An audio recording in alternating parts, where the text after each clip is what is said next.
अरे जा का रही है, रुक तो सही। तुझे तो जरूरत नहीं है हमारे पैसे की, लेकिन हमें तो जरूरत है तेरी। हो गई जरूरत पूरी या अभी और कुछ बाकी है? खबरदार, आज के बाद मेरे रास्ते में आने की कोशिश की तो अच्छा नहीं होगा तुम्हारे साथ।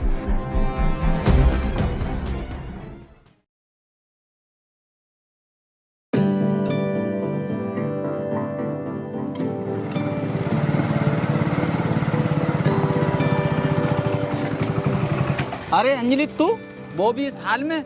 मैं तो कभी सपने में भी सोचा कि तू मुझे इस हाल में मिलेगी और इतना काम करती है तू। अरे ये तुम कैसी बातें कर रहे हो?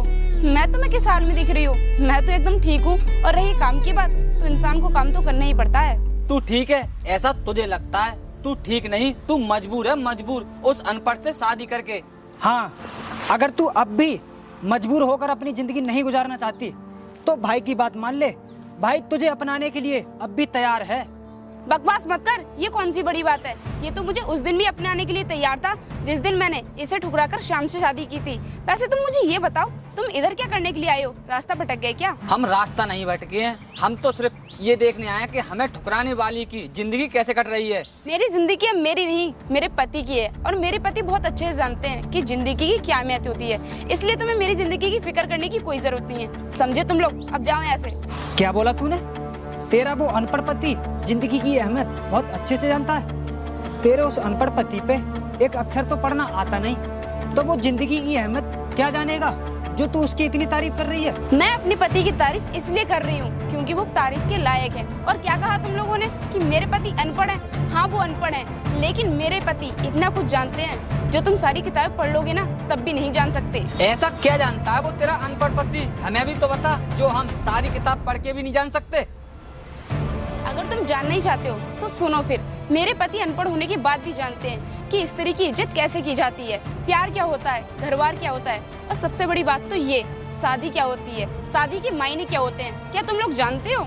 हम सब जानते हैं, हमें तुझे बताने की कुछ जरूरत नहीं है कि हम क्या जानते हैं, समझी तू? हेलो, क्या अभी? अच्छा, अभी आते हैं। भाई बहुत इमरजेंसी है, हमें जाना पड़ेगा, चलो जल्दी। चल चलते हैं।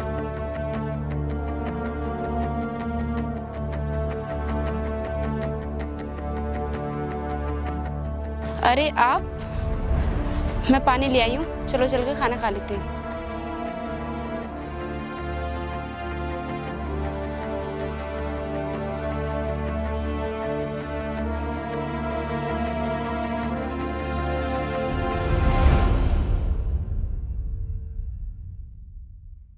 अरे क्या हुआ? आप बहुत उदास लग रहे हो, कोई बात है क्या? उदास क्या अंजलि, मुझे बहुत दुख होता है कि तुम्हें मेरी वजह से ताने सुनने पड़ते हैं। अगर आज मैं पढ़ा लिखा होता तो तुम्हें मेरी वजह से ताने नहीं सुनने पड़ते। देखिए, आपको दुखी होने की कोई ज़रूरत नहीं है, क्योंकि इंसान की काबिलियत उसकी पढ़ाई से नहीं जानी जाती है, बल्कि मेहनत और ईमानदारी से जानी जाती है। मैं बहुत खुशनसीब हूँ कि मेरे पति ईमानदार भी हैं और मेहनती भी हैं, और मेरे लिए इतना ही काफ़ी है। नहीं अंजलि, ये तुम्हारे लिए काफ़ी होगा, मेरे लिए नहीं। इसलिए मैं चाहता हूँ कि तुम अपनी पढ़ाई फिर से स्टार्ट करो। बोलो, करोगी ना? देखो जी, मैं आपकी बात टाल तो सकती नहीं, लेकिन इस वक्त हमारे घर के हालात ऐसे नहीं हैं कि मैं अपनी पढ़ाई फिर से शुरू कर सकूं। हालात और वक्त का क्या है, ये तो बदलते ही रहते हैं, लेकिन बहादुर इंसान कभी नहीं बदलता, वो अपनी मंजिल पाकर ही रहता है। और अंजलि, मैं तुम्हें अच्छे से जानता हूँ कि तुम बहादुर भी हो और पढ़ी लिखी भी हो। तुम जो चाहो वो हासिल कर सकती हो। आपकी बात सही है, लेकिन पढ़ाई शुरू करने के लिए पैसे भी तो चाहिए।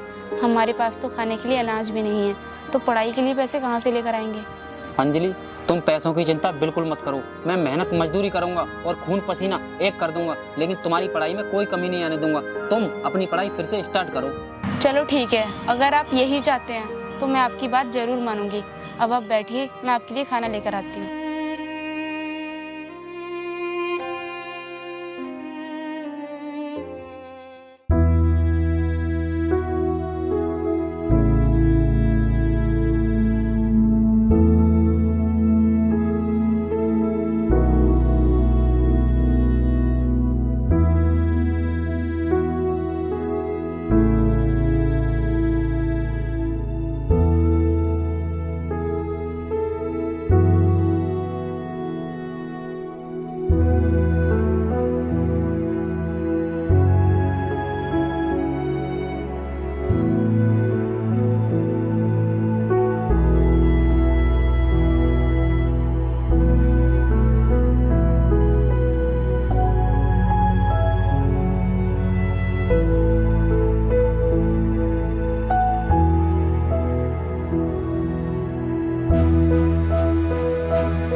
अरे अंजलि तू, अरे ये किताब लेकर कहाँ जा रही है? क्यों, तुम लोग नहीं जानते कि किताब लेकर कहाँ जाया जाता है? मैंने अपनी पढ़ाई दोबारा से शुरू कर दी है। मेरे पति ने मेरा एडमिशन करा दिया है। तेरा पति खुद तो अनपढ़ है और तुझे वो पढ़ा रहा है। तुझे पढ़ा लिखा कर वो कलेक्टर बनाएगा क्या? मेरे पति सिर्फ मुझे पढ़ा रहे हैं। और रही कलेक्टर बनने की बात, तो कलेक्टर मैं बनूंगी। मैं तुम्हें दिखाऊंगी कलेक्टर बनकर। कलेक्टर बनने का सपना देखने से पहले ये तो सोच लेती कि तेरा वो अनपढ़ पति इतने पैसे कहाँ से लाएगा।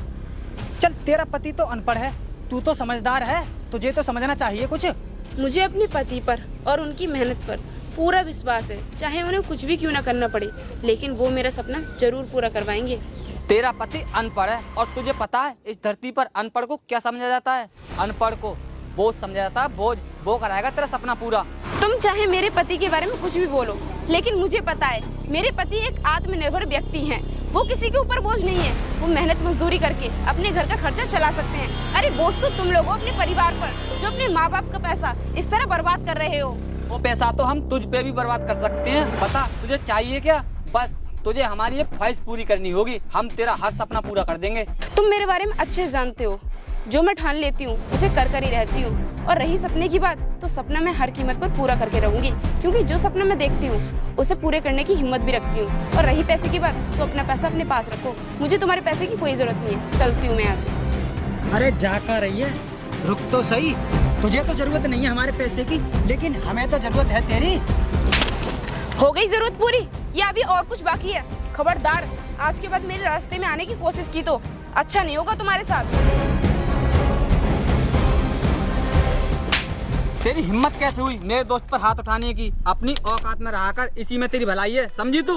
मैं तो अपनी औकात में ही हूँ, लेकिन मैं आज कसम खाती हूँ, अगर मैंने भी तुझे तेरी औकात नहीं दिखाई ना, तो मेरा भी नाम अंजलि नहीं। पहले अपनी औकात तो बना ले, फिर हमारी औकात दिखाना।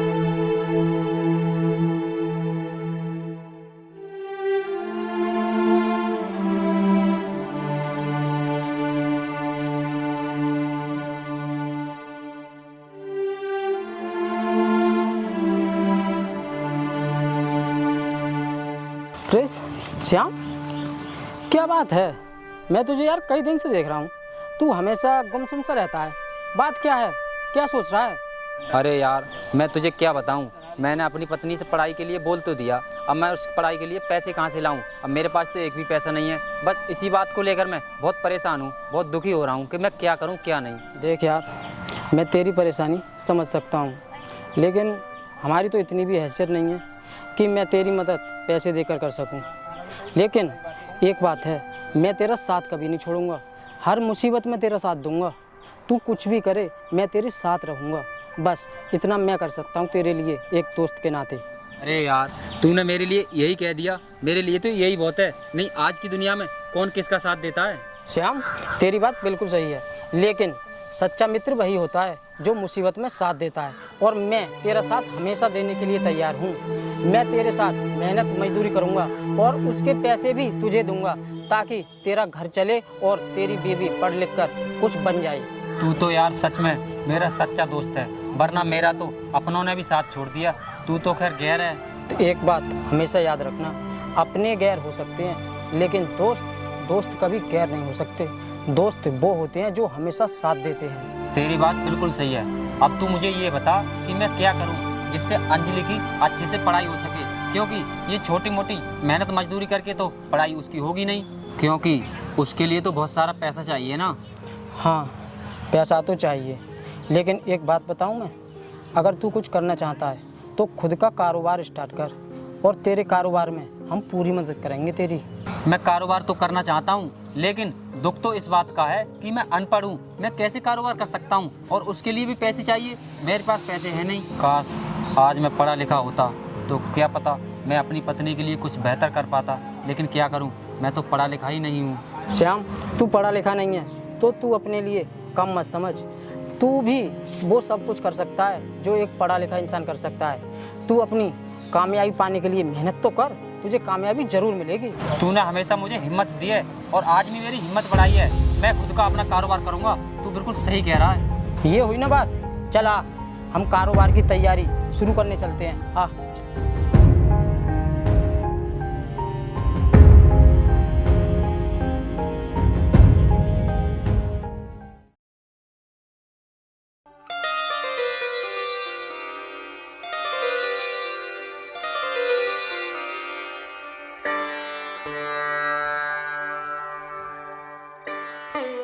अरे अंजलि, आ गई तुम? मैं तुम्हारा इंतजार कर रहा था, आओ बैठो। मेरा इंतजार क्यों, क्या हुआ, कोई बात है क्या? हाँ, मुझे तुमसे कुछ बात करनी है। मुझे तुम ये बताओ, मुझे अपना कारोबार स्टार्ट करना है, करूँ या नहीं करूँ? कारोबार? लेकिन हमारे पास तो पैसे नहीं है। कारोबार शुरू करने के लिए पैसे कहाँ से लेकर आओगे? पैसे की चिंता तुम मत करो, वो गोपाल है ना मेरा दोस्त, उसने मुझे छूट दे रखी है कि अगर कोई भी काम पड़े मैं हर समय तेरे लिए तैयार हूँ। वो पैसे दे रहे हैं, लेकिन वो आपको पैसे कहाँ से देंगे? वो भी तो हमारी तरह ही है ना, गरीब।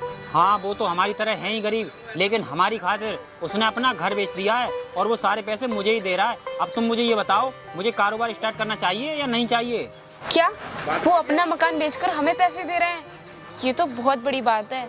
वो आपके ऊपर भरोसा करके आपको पैसा दे रहे हैं, आप उनके भरोसे को तोड़ना मत। आप अपना कारोबार जरूर शुरू कीजिए। ठीक है, बस तुमने कह दिया तो अब मुझे कोई चिंता नहीं है। अब मैं कारोबार बहुत अच्छे से करूँगा, और हाँ, तुम भी अपनी पढ़ाई बहुत अच्छे से करना। आप चिंता मत करो, मैं बहुत ही मेहनत से पढ़ाई कर रही हूँ और मुझे उम्मीद भी है कि मैं एक दिन अपना सपना ज़रूर पूरा करके दिखाऊंगी। बस आप हमेशा इसी तरह मेरा साथ देते रहो। अंजलि, मैंने तुमसे शादी की है और ये शादी कोई बच्चों का खेल नहीं होता है। ये शादी का मतलब ही ये होता है कि एक दूसरे का साथ निभाना, और मैं तुम्हारा साथ निभाऊंगा, जरूर निभाऊंगा। हाँ, मुझे आपके ऊपर पूरा भरोसा है कि आप मेरे साथ कभी नहीं छोड़ोगे। अब आप बैठिए, मैं अंदर जाकर काम कर लेती हूँ।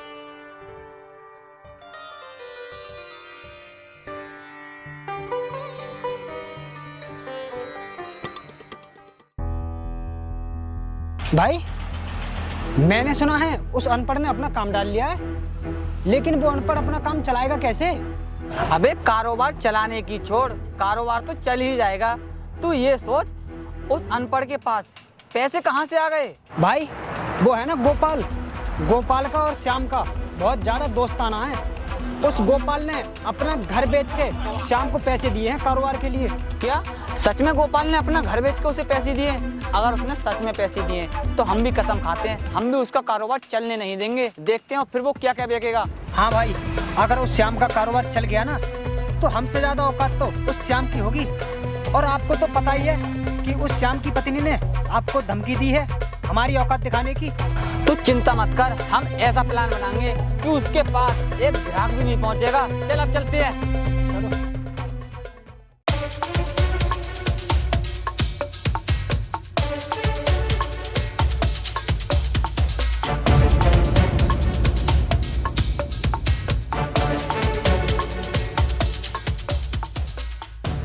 अरे, आ गए आप?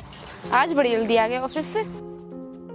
जल्दी क्या, तुम्हें तो अच्छे से पता है कि मैं काम तो कुछ करता नहीं हूँ। मैं तो अनपढ़ हूँ। मेरी जगह गोपाल और मुंशी वही हिसाब किताब देखते हैं। मैं तो सारे दिन खाली बैठा रहता हूँ ऑफिस में। चलो, ये सब तो ठीक है, लेकिन मैं आपसे एक बात बोलूं।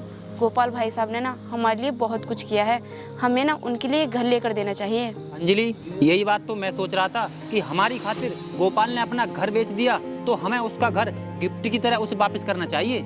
आप बिल्कुल ठीक सोच रहे हो, आप ना ऐसा ही कीजिए। और वैसे भी कुछ ही दिन और है मेरे इंटरव्यू में। अगर मेरा इंटरव्यू में सिलेक्शन हो गया ना, तो हमारी सारी जिंदगी अच्छे से कटेगी। अंजलि, तुमने बहुत मेहनत की है और तुम्हारी मेहनत ये बेकार नहीं जाएगी। मुझे तुम पर पूरा भरोसा है। जब आपको मेरे ऊपर भरोसा है, तो मैं भी आपके भरोसे को ऐसे टूटने नहीं दूंगी। अब जाकर आप फ्रेश हो जाइए, तब तक मैं आपके लिए खाना लगा देती हूँ। ठीक है, जाओ।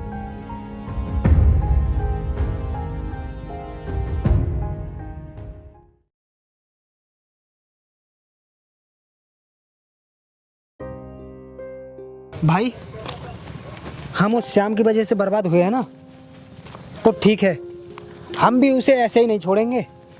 हम उसे बर्बाद करके तब छोड़ेंगे। सिर्फ बर्बाद करके ही हमारे दिल को तसल्ली नहीं मिलेगी, बर्बादी के साथ साथ उसका नामो निशानी मिटाना है, तभी हमारे दिल को तसल्ली मिलेगी।